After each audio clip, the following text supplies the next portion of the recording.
How's it going, everybody? David Hedge here, House Hedge Gaming, and today I want to give you my thoughts on what I think is going to be an Innistrad Midnight Hunt. Now, the official previews will start September 2nd, but since it's a few days before, I have no clue what's in the set.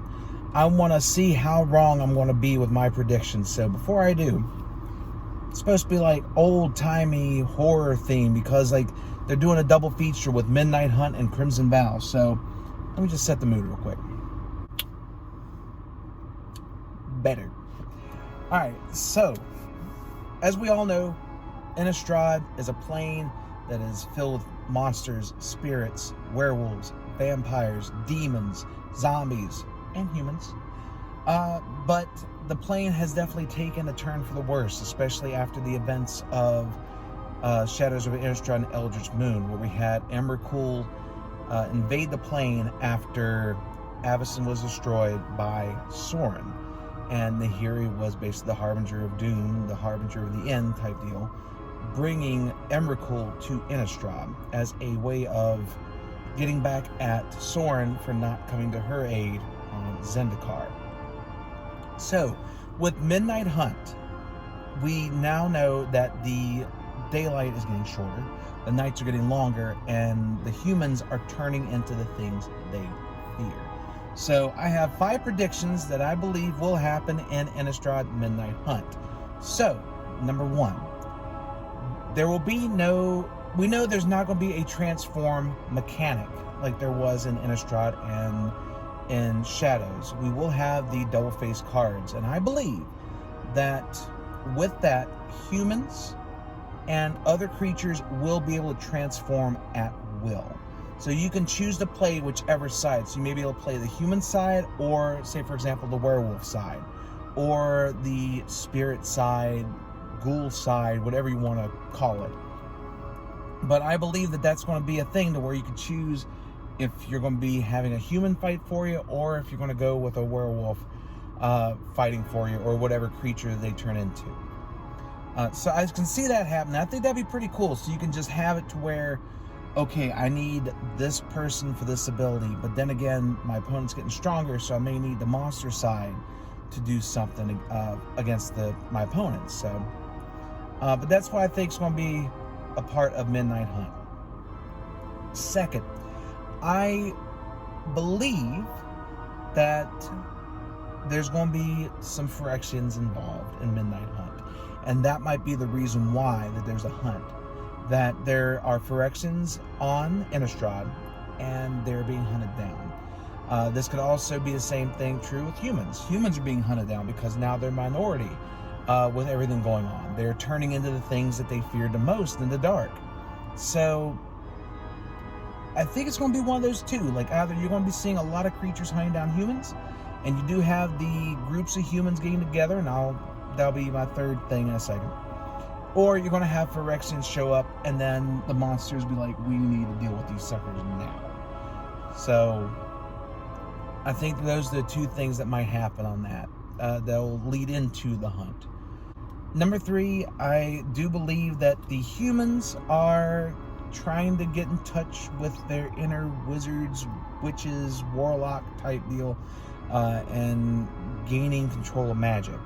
The reason why I'm thinking that is because one of these spoiled mechanics was Coven, which can be, there's a coven of witches, there's warlock covens and stuff like that. So I'm thinking that there's going to be in the plane that humans are going to find a way to fight back, but they're going into magic, they're going to become witches and warlocks. So that might be a reason why they're becoming what they fear, which is the unknown. So but I think we're going to see those.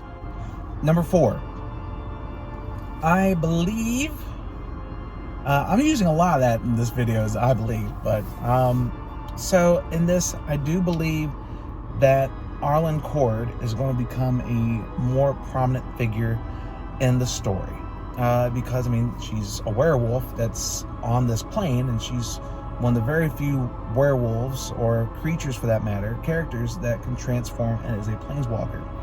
So I believe that she's going to have more of a focus on the storyline than what initially she had in the original Innistrad set. So I'm really looking forward to see what they do with Arlen.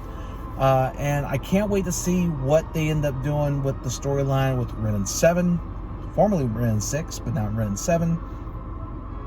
And I'm really interested in seeing how all these characters will be coming in with all these different planeswalkers, because we had spoiled a little bit. Teferi's going to be involved. You know, Soren's going to be back on Innistrad. So it's going to be really interesting to see what Arlen will be playing a part in. So I think she's going to be a big part of it. So, and I hope so, because I really like the mechanic of her being able to flip back and forth because of her being a werewolf. Now, there might be a case to where you can choose one side or the other. Maybe one side's her planeswalker side, the other side is a creature side. Like we saw that with Luca and his companion in Strixhaven. So we might actually see that in this set, where you'll have a creature side of Arlen and a planeswalker side. So actually, I'll go on ahead and change my guess right now. You're going to see that Arlen will have a planeswalker on one side, creature on the other side, the representers. So I think that's going to be really cool. So that's my pick. I'll be wrong, but that's my pick either way. Finally, my fifth prediction is that in this set, Midnight Hunt, we will find out who will be marrying Olivia Balderin in Crimson Vow. Somewhere down the line, I do believe that we're going to find out in this set who Olivia will be marrying. Now, we know it's a Markov, but we don't know who. A lot of people are saying it's Soren. I think that it's going to be a long-lost sibling or a long-lost member of the bloodline. And it could be his brother, it could be his sister, it could be a second cousin twice removed from third bite. I don't know. But I do believe it's not going to be Soren. Because as you remember, as many people might remember, then again, some of you might not have read the stories, Nahiri left Soren for dead in a wall, pretty much, in stone, where he couldn't planeswalk out because of the pressure and the pain. Olivia came across him, he asked for her help, and she took his sword and went, nope, peace out. And he was stuck there to witness what was going to happen on Innistrad with Emrakul wreaking havoc all over the plane.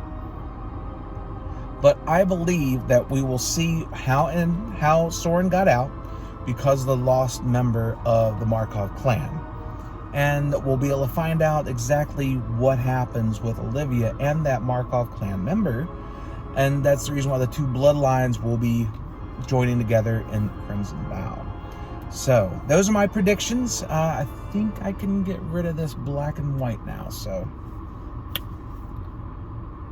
Hey, Thanos snaps and half the world goes. I snap, black-white turns into color. I'm a Technicolor wizard. Thank you guys so much for checking out this video. Let me know what you think of my predictions below. If you think I'm right, if you think I'm wrong, if you think I'm just blowing hot air, either way, let me know in the comments and I'll be more than glad to answer you. And I'll have another video up when the set gets spoiled a little bit, and we'll figure out if I'm right or if I'm wrong. So thank you guys so much for checking out this video. As always, if you like it, please like, share, comment, subscribe, all the good stuff you need to do on YouTube to let people know that I am here. House Hedge Gaming is here for all of your gaming and wrestling needs. So until next time, stay safe and take care.